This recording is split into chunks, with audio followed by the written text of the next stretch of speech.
then you're not bound by anything. Settlement negotiations are not allowed in evidence. So if you're worried, the fact that when you were in the meeting, you just wanted to get it over, because a lot of times we'll have clients that will come in here who will just want to get through the process, don't want to have to deal with it financially, emotionally, psychologically, and they just want to get the case over and don't want to move on with their life.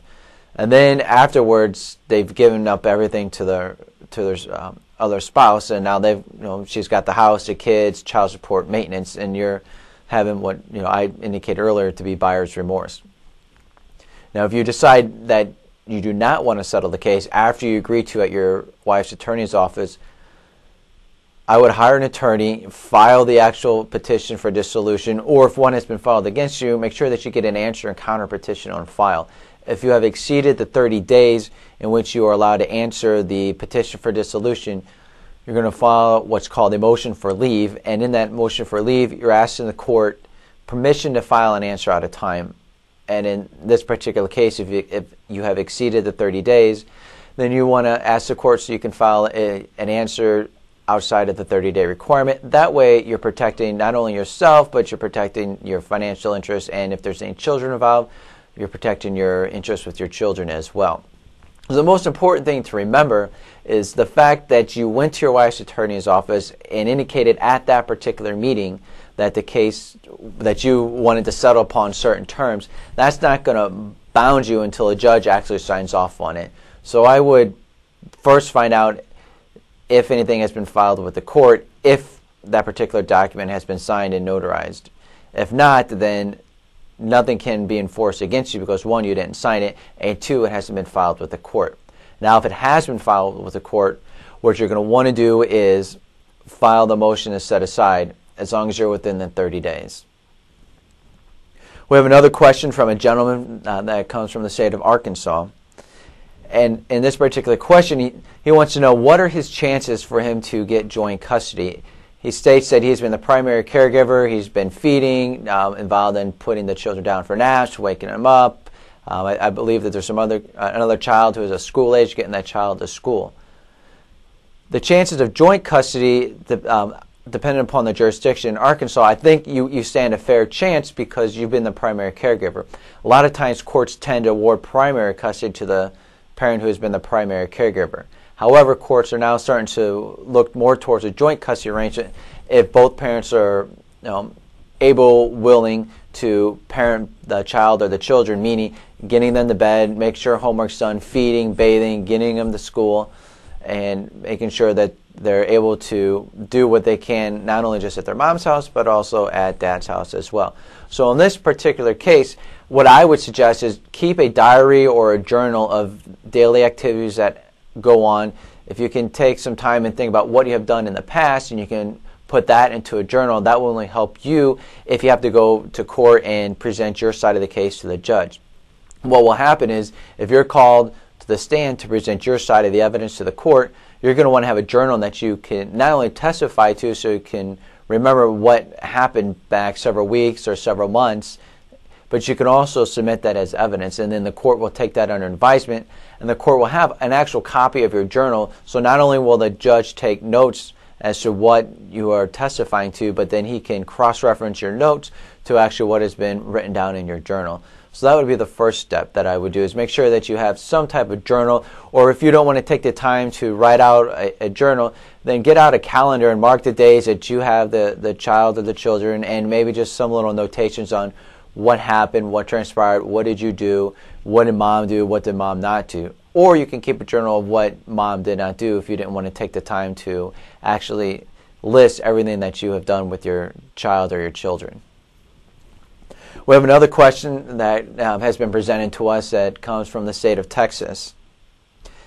This particular person has been ordered to pay child support for a number of years. The divorce happened several years ago. He's currently remarried and has a family of his own.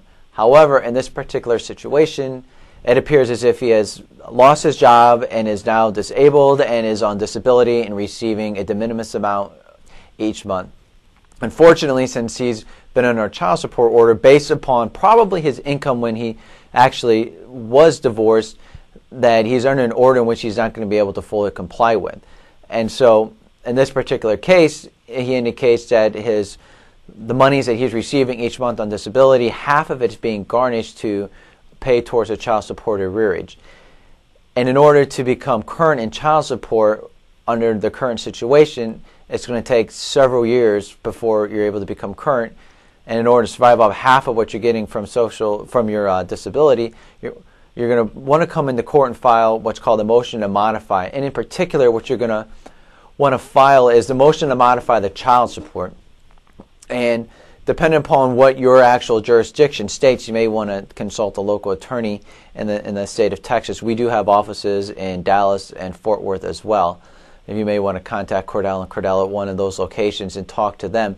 But if you were to file that in the state of Missouri, what you're going to want to allege is a substantial change and continuous substantial change in circumstances.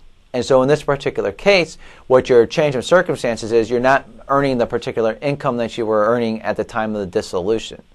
Now, unfortunately, you're under a different scenario where your income is more than or less than half of what we're currently making, and your only income is based upon the disability you receive.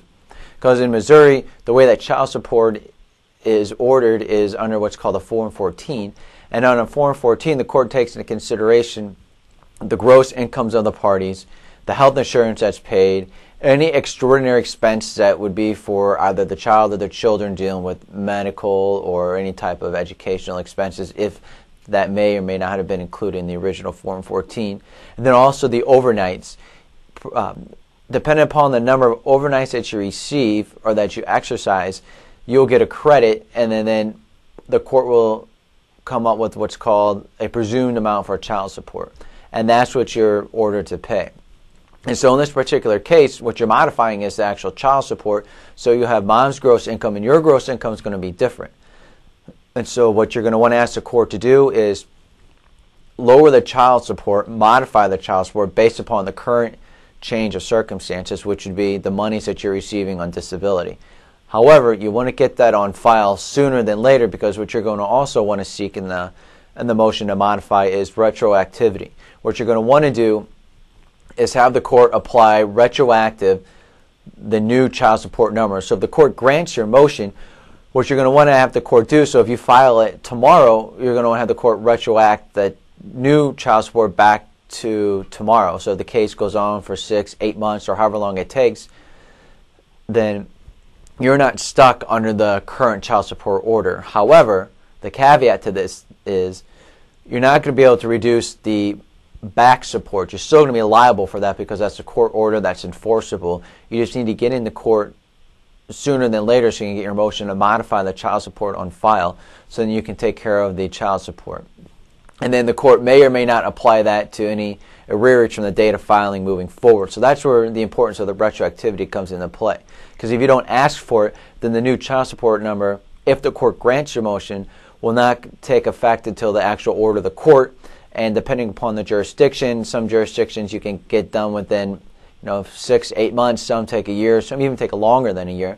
So you're under that time frame, you're looking at 6, 8 months, 12 months or more of paying the child support that you're currently ordered to pay pursuant to your original decree that you are not able to abide under. So you're just putting yourself further and further in debt, which can help to alleviate the situation by getting the motion to modify on file and asking for the court to apply that retroactive.